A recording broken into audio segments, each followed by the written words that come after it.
स्वागत है आप सभी का। आप देख रहे हैं भारत 24। आपके साथ मैं हूं प्रिया सिन्हा और वक्त है उत्तराखंड 24 का। देहरादून से ये बड़ी खबर है। विशाल बहुउद्देशीय शिविर का आयोजन होगा। धामी सरकार के 3 साल पूरे होने पर दरअसल ये शिविर का आयोजन होना है।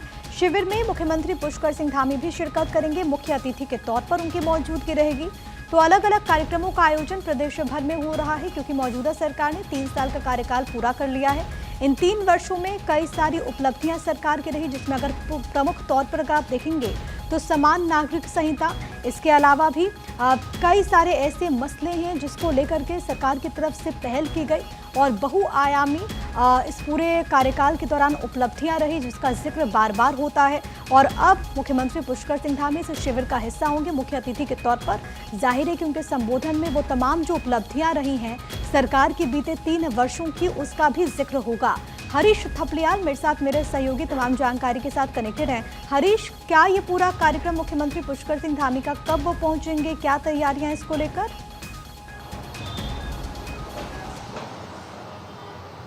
प्रिय, देखिए, मुख्यमंत्री पुष्कर सिंह धामी आज हाथी बड़कला में बहुउद्देशीय शिविर में शामिल होंगे बतौर मुख्य अतिथि। और प्रदेश भर में धामी सरकार का कार्यकाल जो 3 साल का रहा है उसको प्रमुखता के साथ धूमधाम से पूरे प्रदेश भर में मनाया जा रहा है। इसी क्रम में आज मुख्यमंत्री का देहरादून में आज हाथी बड़कला में जो बहुउद्देशीय शिविर होना है वहां पर मुख्यमंत्री बतौर मुख्य अतिथि पहुंचेंगे। और इस शिविर में सभी विभागों के स्टॉल लगाए गए हैं। सभी, चाहे वो केंद्र सरकार के हो या भारत सरकार के हो, उसकी ओर से सभी को यहाँ पर जो सरकार की योजनाएं हैं उनको यहाँ पर त्वरित निस्तारण किया जाएगा। खासतौर पर जो सीएम पोर्टल पर जो शिकायतें लोगों की थी, जो पेंडिंग वर्क था, उस पेंडिंग वर्कों के भी सभी अधिकारियों को वहाँ पर बुलाया गया है। उन अधिकारियों की भी यहाँ पर तैनाती की गई है ताकि जो स्थानीय लोग हैं उन लोगों की समस्याएं क्या कुछ थी और किस स्तर पर वो पेंडिंग है, वो सभी समस्याएं लोगों की तुरंत जो है उसका निस्तारण हो सके।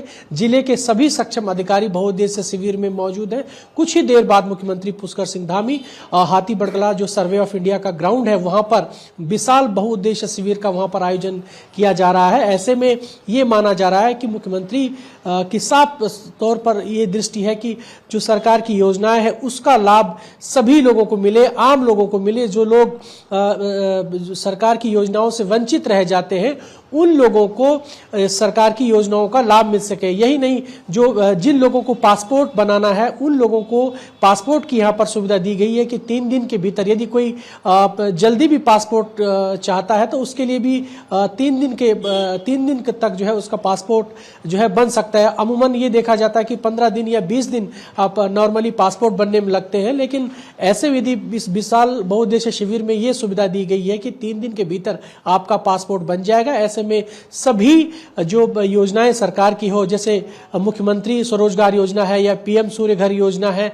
तमाम ऐसी उरेडा से संबंधित योजनाएं हैं जिन योजनाओं से सीधे तौर पर लोग लाभान्वित हो रहे हैं। ऐसे लोगों को जो है वहां पर बुलाया गया, ऐसे लोगों को वहां पर योजनाओं से लाभ मिलेगा। इसके अलावा जो 18 साल की आयु पूरी कर चुके बच्चे हैं उन लोगों का वहां पर निर्वाचन आयोग बाकायदा उनका डाटा ले रहा है, डाटा लेगा और उसके बाद उनका 18 साल की आयु पूरी कर चुका उनका नाम राज्य निर्वाचन सूची में भी चढ़ जाएगा। इसी तरह परिवहन विभाग की ओर से ये सुविधा दी गई है कि जो 18 साल के बच्चे कंप्लीट हो चुके हैं, चाहे वो छात्र हो या छात्राएं हैं, उन बच्चों का यहाँ पर ड्राइविंग लाइसेंस बनेगा। क्योंकि अमूमन ये देखा गया है कि देहरादून में सभी जो है वाहनों का उपयोग करते हैं, लेकिन कई बार ये देखा गया है कि कई बच्चों के पास डीएल नहीं होते हैं।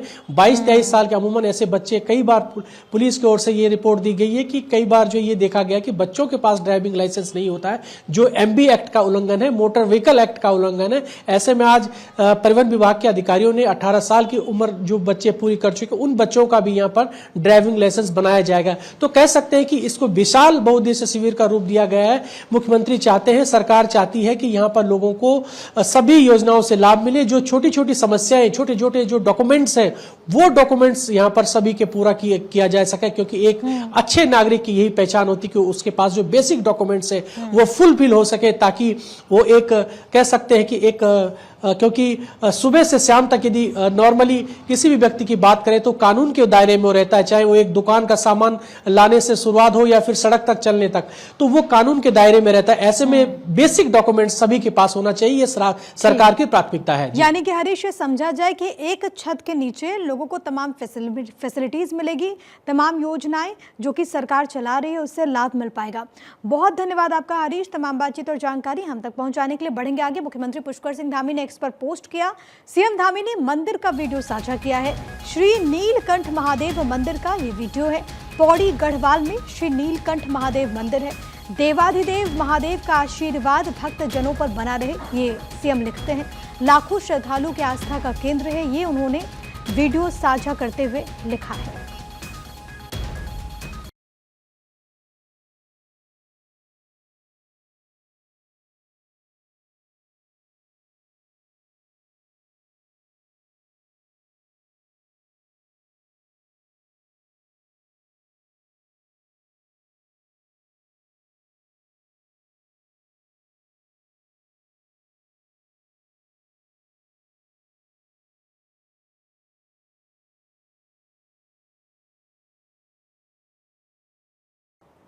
हरिद्वार हाईवे पर चीनी मांझे की चपेट में आए बिजनौर के नरेश को नई जिंदगी दी गई है। ऋषिकेश एम्स के डॉक्टर्स ने सफल ऑपरेशन कर नरेश की कटी गर्दन जोड़कर नया जीवन दिया। यूपी के बिजनौर के रहने वाले नरेश कुमार किसी काम से अपने दोपहिया वाहन से हरिद्वार हाईवे से जा रहे थे, तभी चीनी मांझे की चपेट में आने से गंभीर रूप से घायल हो गए। इसके बाद एम्स के ट्रॉमा सेंटर में डॉक्टर्स ने ऑपरेशन कर उन्हें नया जीवन दिया। मांझा आया 7-8 की स्पीड पे मेरी गाड़ी थी और किसी ने मांझा खींचा तो और ज़्यादा फट गई गर्दन। इतना मैं उतरा के मैंने मांझा निकाला तो गर्दन मेरी ज़्यादा कटी हुई थी। तो एक का किसी का कोई कपड़ा था लेडीज़ का, वो मैंने उसका उठा के मैंने वो गर्दन से अपनी बांध लिया। उन्होंने फिर मुझे लिटा दिया, फिर मैं वो बेहोश हो गया। वहीं देहरादून में सड़कों और फुटपाथों पर अतिक्रमण करने वाले लोगों की अब खैर नहीं होगी। देहरादून नगर निगम फुटपाथ पर रेहड़ी लगाने वालों के खिलाफ जल्द कार्रवाई करेगा। शहर को 5 जोन में बांटा जाएगा, जिस पर नगर निगम की टीम कार्रवाई करेगी। अतिक्रमण के कारण एक्सीडेंट का खतरा भी बना रहता है। नगर आयुक्त नमामि बंसल ने कहा कि जगह जगह देहरादून के वार्डों में भी कैमरे लगाए जाएंगे। इन्फोर्समेंट टीम भी अतिक्रमण को हटाने का काम करेगी।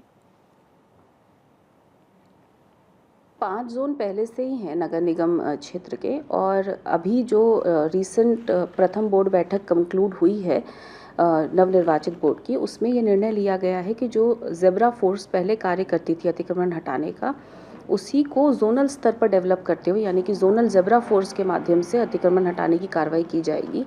और साथ ही साथ विभिन्न वार्ड्स में सीसीटीवी कैमरे भी लगाने की योजना है। इसका भी प्रस्ताव माननीय बोर्ड द्वारा पास किया गया है। सीसीटीवी कैमरे के माध्यम से भी जो अतिक्रमण है उसकी रोकथाम के लिए और अन्यत्र भी अब अतिक्रमण ना होने पाए, उसके लिए तैयारी की जा रही। वहीं हरिद्वार के चंडी चौक स्थित पुल पर पिकअप और ट्रक की जबरदस्त टक्कर हुई है। बताया जा रहा है कि एक कार सवार की लापरवाही से ड्राइव करने की वजह से हादसा हुआ। टक्कर इतनी तेज थी कि मौके पर अफरा तफरी मच गई। गनीमत रही कि हादसे में कोई जनहानि नहीं हुई। हादसे की वजह से मौके पर जाम लग गया। प्रशासन हादसे की जांच में जुटा हुआ है।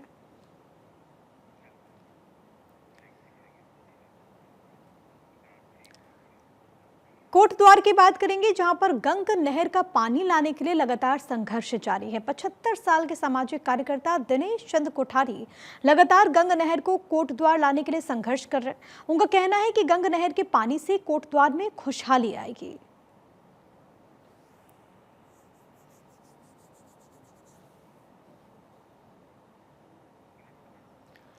तो ये तस्वीरें हम आपको इस वक्त दरअसल इस पूरे इलाके की दिखा रहे हैं, और यहाँ पर एक लंबा संघर्ष जो कि सामाजिक कार्यकर्ता लगातार कर रहे हैं, और उनका कहना है कि इससे क्षेत्र के लोगों को काफ़ी फायदा पहुँचेगा। कोटद्वार में गंग नहर का पानी लाने के लिए लगातार उनकी लड़ाई जारी है।